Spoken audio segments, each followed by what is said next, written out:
Let me invite you to look in your workbook to session 3 as we go into our next skill, Genogram, your family.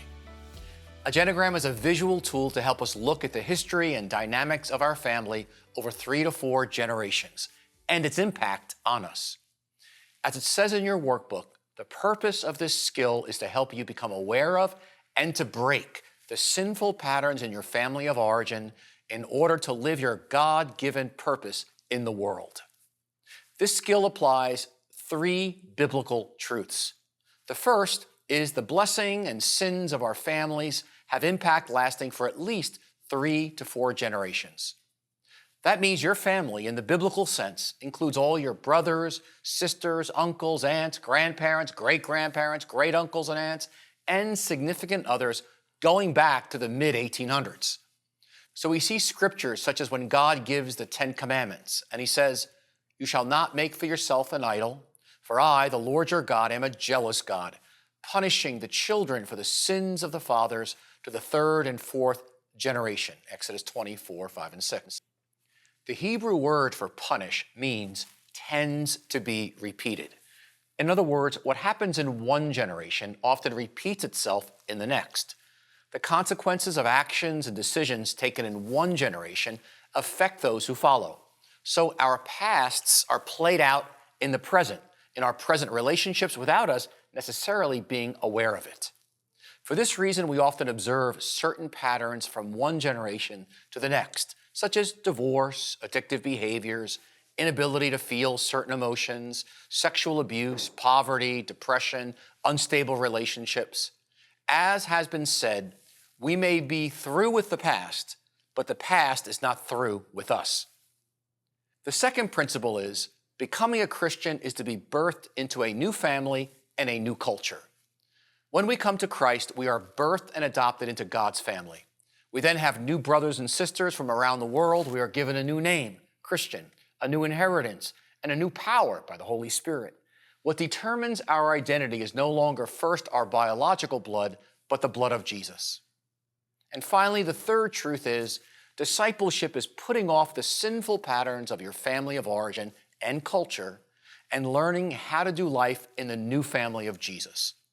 That means putting off that which does not belong in the new family of Jesus. We like to say, Jesus may be in your heart, but Grandpa lives in your bones.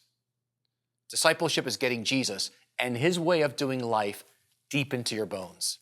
But this can be hard work and often painful. But to the extent to which we can go back and understand how our families have shaped us is what enables us to break destructive patterns. The genogram was created to help us do just that. It wasn't until I was in my late 30s, already 17 years as a Christian, that I realized the impact of my family. Here are 3 messages I received from my family of origin. First, you exist to keep everyone else happy. Along with my brothers, our role was to make Mama happy. My dad traveled a lot and was absent. And my mom suffered with mental illness her whole life. Even though we were children, it was expected we would take care of her. So when I became a Christian, I naturally began to take care of everybody. I simply transferred being overly responsible in my family of origin to being overly responsible for everybody. Is it any wonder I became a pastor? A second message from my family of origin was, you don't have a right to enjoy your life. My family didn't do play or delight. Because of physical and emotional abuse, healthy boundaries were not in place. So then as an adult, I would allow people to treat me poorly. It felt normal. In my family, we were expected to work and produce, not do self-care or have fun. So I felt guilty resting and being unproductive. So I simply worked all the time. And I then naturally brought that into my Christian life. And then a third message coming out of my family of origin was, it's not okay to make mistakes. In my house, if you dropped a dish and it broke, you got yelled at or a beating. There was an unhealthy perfectionism that got into me as a result, one that I carried into my Christian life. So I believed in the love and grace of God, but I lived law. It was as if God's love for me was based on working hard and doing things perfectly. I was one of 7 children, and my family gave me many wonderful gifts growing up. I knew I was loved, I belonged to a large extended family of aunts, uncles, and cousins. My family knew how to play together, celebrate, and we were and are very loyal and supportive of one another. In fact, my family had so many positive traits that it was difficult for me to admit that we had negative ones. But we did. And those negative traits impacted my capacity to love well in significant ways. The first was in the area of emotions. My family was good at positive emotions such as joy, enthusiasm, and fun. But we weren't good at feelings like sadness, hurt, or fear. In other words, we didn't do the difficult emotions. I remember my father teaching me to ride a bike as a 5 or 6-year-old. And when I crashed to the ground and was laying there with a bleeding elbow and bleeding knee, my father says to me, "You're not hurt, get up." But I remember lying there thinking, I am hurt and I'm afraid. But since he said, "Get up," I got up. Because my father could not enter his own hurts and fears, he could not enter mine either. I had to learn to become a whole human being who could feel and acknowledge all my emotions. Secondly, my family didn't do conflict well either. The mantra in my family of 9 was, "Don't fight." The problem was we were not taught how to negotiate our differences. My parents' conflicts either ended in yelling or silent treatment, both of which were scary to me as a child. I brought these styles of conflict into the new family of Jesus. If I saw you at church and was mad at you, I would avoid you. If we disagreed, I just assumed I was right and you were wrong. I had to learn not to be threatened by differences, but to respect them. Thirdly, social shame was a part of my family. It was important to us to be seen by others as good. This meant be moral, be nice, don't upset or disappoint people. This led me to say yes a lot, even when I really wanted to say no, lest I upset or disappoint people. I also didn't speak up in conversations when I disagreed with what was being said, because I was afraid of being seen as disagreeable. I had internalized that my worth and value, that is, my sense of okayness, came from how others thought of me. Turn now to the page in your workbook with your genogram graphic on it. And I will lead you in sketching out a 3 to 4 generational genogram to look at patterns in your family. We will do a simple genogram here meant to serve as an introduction. We'll only be giving you a brief time. The goal here is not to get all the symbols perfect. Listen, people take graduate level courses in this, but to begin becoming aware of unhealthy patterns from our family of origin that are holding us back from maturing and growing as God intends. So let's begin. As you look at the paper, you will notice boxes and circles. The box symbol is for male. The circle is for female. Next to the bottom box on the left, write the name of your father or primary caregiver if adopted.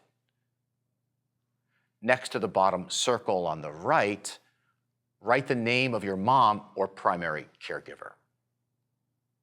Don't worry about divorces yet, blended families, half-brothers or sisters. We will get to that. Notice now the line going up from your father to your grandparents on his side. Write their names next to the box for your grandfather and circle for your grandmother. Then write the name of your grandfather on your mother's side in the box, and then write the name of your grandmother on your mother's side in the far right. Note where I wrote their names.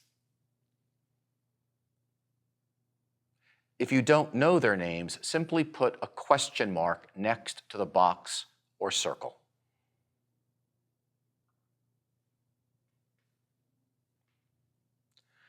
Now, under the line that connects your parents, we are going to add you and any brothers or sisters you may have. Draw a line down for you and each of your siblings. You will go from left to right, with oldest to the left moving to youngest on the right. So you can see I have an older sister, Gloria, an older brother, Joe, and another older brother, Anthony. As you draw lines down, make sure your line extends longer than the others, since you are the star of your genogram. Write the names of each one next to the appropriate box or circle.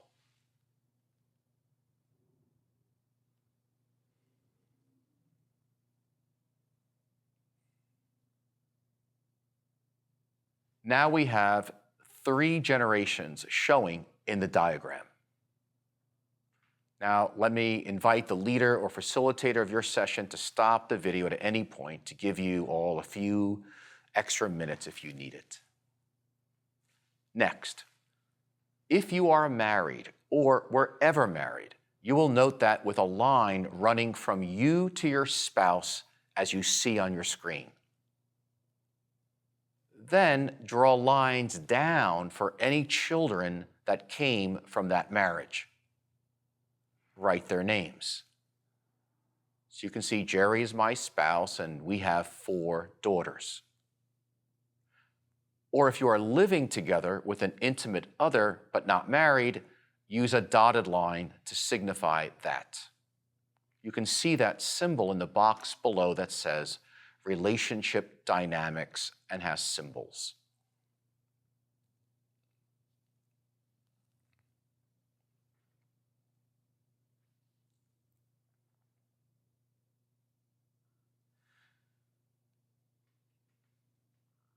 Let's assume my parents divorced.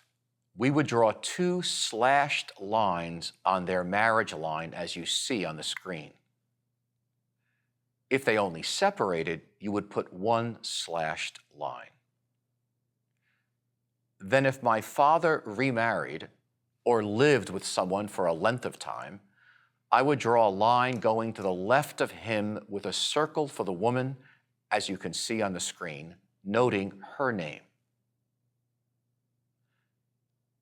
And if they had any children, a line is drawn down from them, again with their name. The same would apply if my mother had remarried and had children after that divorce.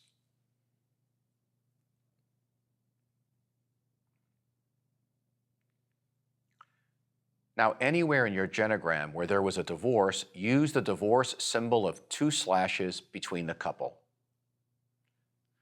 Let's say you divorced and now you are remarried. It would look like this.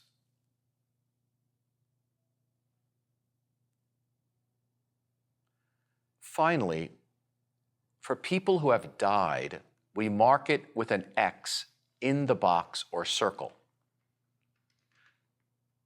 Now, if anyone died prematurely, note that next to their box or circle.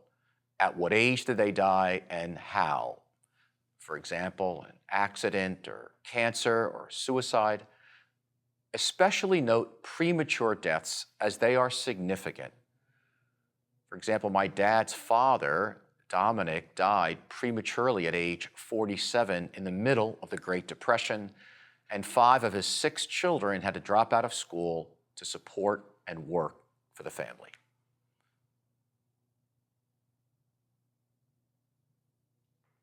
Now, each of you have a 3 to 4 generational diagram in front of you.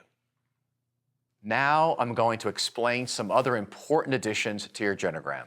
As I'm speaking, I want you to listen as I lead you through the section called Individual Activity in your workbook. I'll be explaining the instructions for numbers 1 to 4. When I finish, you'll have at least 15 minutes alone to actually complete this individual activity in your genogram. But as I'm talking, I want you to listen with one ear, and yet feel free to fill out some of your genogram answers as I'm talking. but let me make a few comments before we begin. We're often asked, why are we focused on the negative legacies and not the positive ones? Part of the reason here is the limitations of time we have in this session. But it's also because the negative legacies from our families are what keep us from going forward in life and that we tend to avoid looking at. 99% of our parents did better than their parents. Actually, this exercise of genogramming your family helps us to be more compassionate towards them as we consider the families they grew up in. As you respond to questions 1 to 3, do so through the eyes of your childhood through teen years, even though you're now looking back as an adult. Why? Because those were the years that you were shaped and formed by your family. All right, question 1. Using the symbols in the following chart, return to our genogram and describe possible relational dynamics between family members. You will notice in the chart 5 relationship dynamics with descriptions and corresponding symbols for each one. Here are some examples of how I would describe the relationship dynamics that went on in my family. When I think about the relationship between my parents growing up, there was a recurring theme of conflict. See the symbol. Some of us will have lots of conflict lines in our genogram. My father had a cutoff for years with my older brother. They stopped talking to each other for years. Note the symbol. I had a distant relationship with my sister for years. This means we were not emotionally connected. We didn't share beyond surface information. Note that symbol. Enmeshment is when there is pressure for family members to think, feel, or act alike. You end up losing yourself. There isn't space to develop your own separate identity. People don't express what they stand for or want. Note that symbol of 3 solid lines between my father and his mother. Abuse. Abuse can be sexual, physical, emotional, or spiritual. This is important to note in any family genogram. I realize it's painful to put on paper, but it's very important.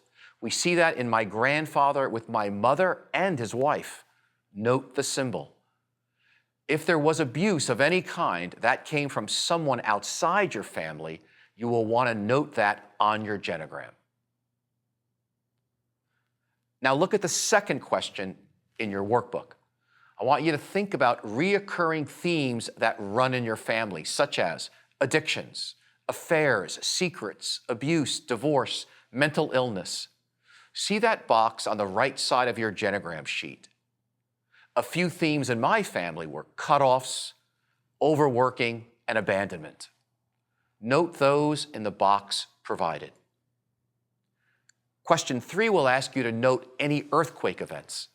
These are traumatic events that impacted your family, that sent shockwaves through your family generationally, perhaps even before or after you were born. In my case, I had a cousin born with Down syndrome about the same time I was born. One of my brothers joined a cult, and I had a first cousin who was killed in the Vietnam War. And then finally, as your time comes to a close, you'll answer question 4. What are 1 or 2 insights you have learned regarding how your family of origin impacted who you are today?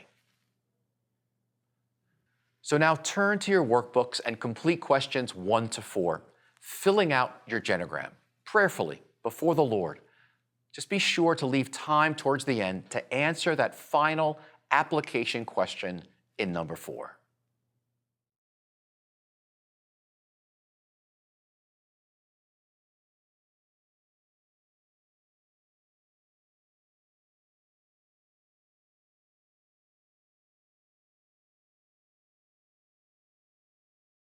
For many of us, to genogram our family was very difficult to do.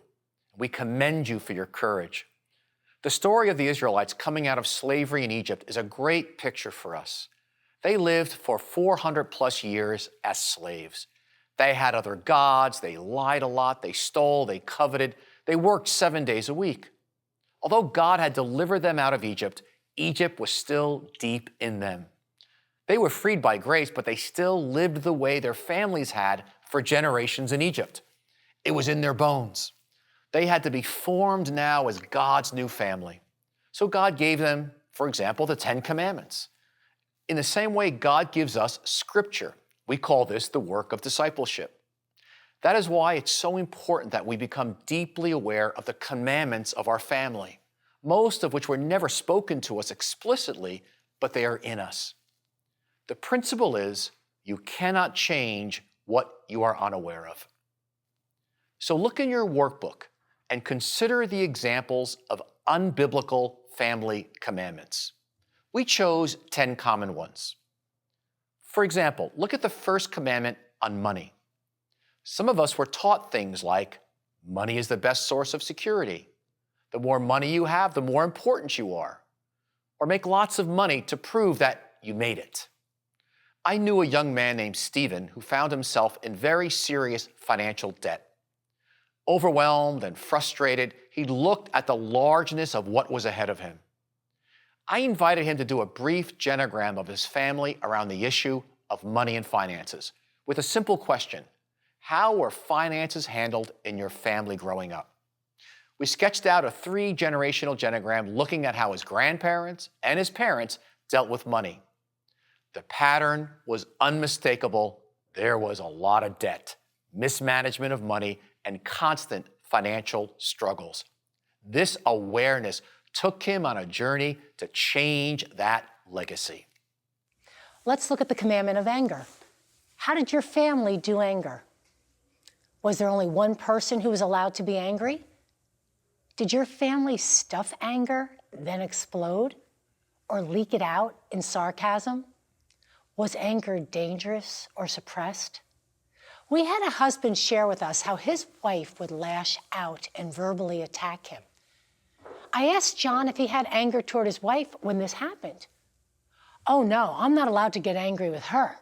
She's allowed to be angry with me, but I'm not allowed to be angry with her," he said.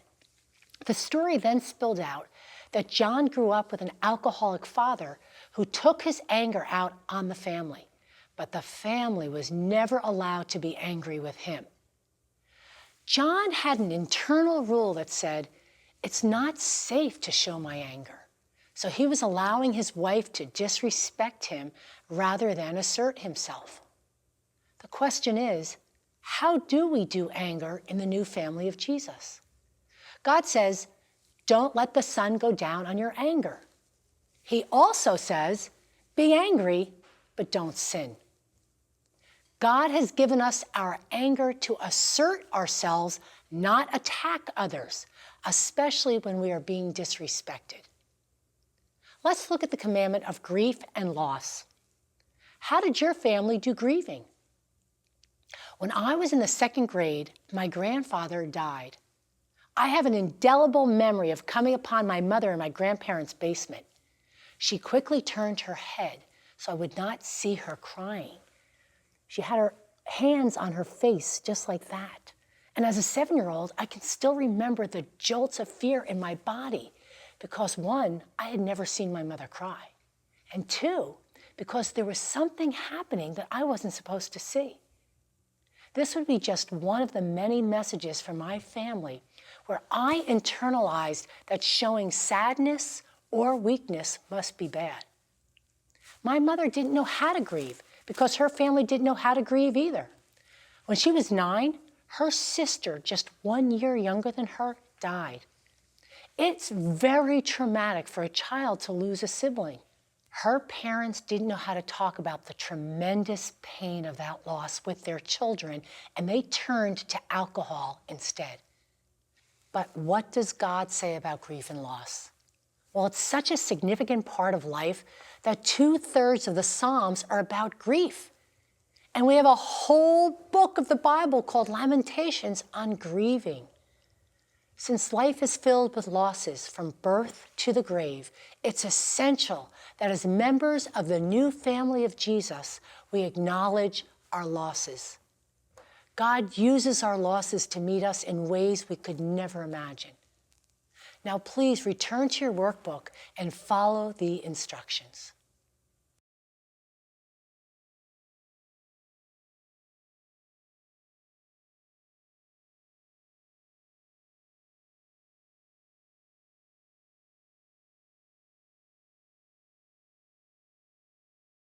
Your homework for the next week or two is to observe your behavior.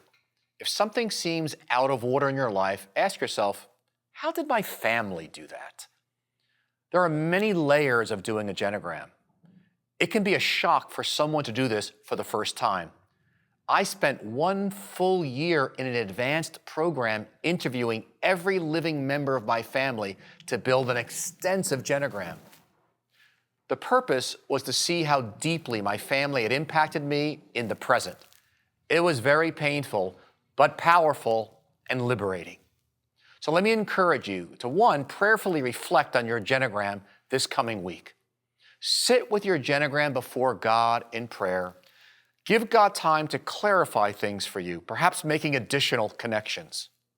2, some of you may want to sit with a wise mentor or friend to talk through your genogram and get some additional perspective.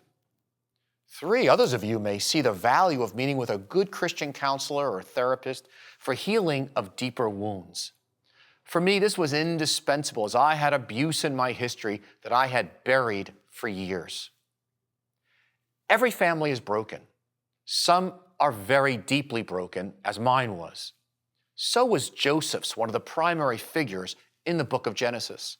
He experienced great loss and tragedy in his family growing up. His losses were enormous. He could have said, "My family ruined my life. They robbed me of my best years." But instead, he remained faithful to God and walked with him, even when things were externally going terrible for him. He had a deep sense that the purposes of God were at work in hidden and mysterious ways. In the end, Joseph was profoundly transformed and became a blessing to the nations.